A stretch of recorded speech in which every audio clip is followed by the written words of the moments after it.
Our top story tonight, we've learned more about the victims of yesterday's helicopter crash on the Gold Coast. They were from interstate and overseas. A mother from Glenmore Park in Sydney's west, Vanessa Tadros, was on board with her son, who's been critically injured.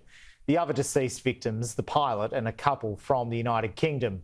The family of that couple released a statement to Sky News saying they are heartbroken and are still trying to contact friends and family to let them know. 2 Victorians from Geelong West were among those who were lucky to escape the crash, though with serious injuries. It was meant as a mother and son joy flight.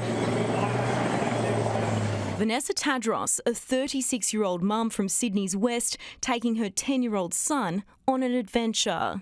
Vanessa was killed in the accident, her little boy now clinging to life. That's gut-wrenching. That's terrible news. I mean, they're a great family. They're always nice. Diane and Ron Hughes also died in the crash. The couple married late in life, tying the knot in 2021.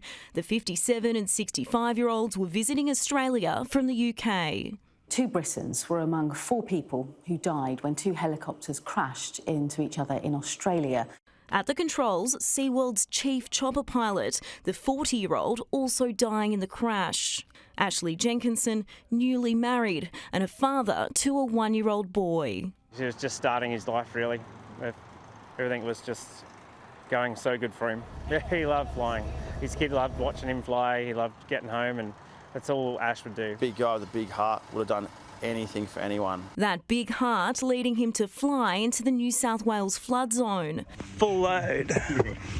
Teaming up with a group of mates last year to rescue residents and drop supplies to Northern Rivers communities cut off. A huge thank you to Ash and the management team at SeaWorld Helicopters. There were landslides and people were cut off. Ash would land the helicopter on the side of a mountain in the most rough terrain, and we just help people. Very hard to understand what happened yesterday when I've seen him do so many miraculous things in a chopper. There were 7 on board the first helicopter. 3 survived, including Winnie De Silva and her son Leon from Geelong and Victoria.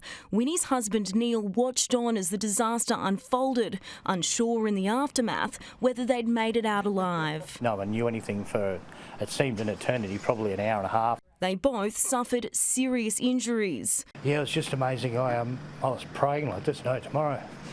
9-year-old Leon has brain trauma and is in an induced coma. The EC-130 helicopter took off at around 2 p.m. It climbed hundreds of metres and was airborne for less than 20 seconds when it collided with a second chopper coming into land. Its main rotors and gearbox ripped off, causing it to plummet and crash, the other helicopter landing on a sandbank. The second pilot managing to get the aircraft down upright despite a severely damaged cockpit, saving the lives of 5 passengers on board. We could have had a far worse situation here, and the fact that one helicopter has managed to land has been quite remarkable.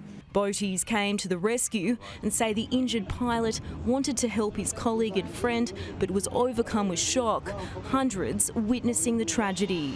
Wow, hope everyone's all right. There was a family next to us and she went, oh my God, that was helicopters. Like the helicopters have just hit each other. The whole park stopped and we all just sort of stood in silence for a moment, and then this sort of gasp went over the crowd.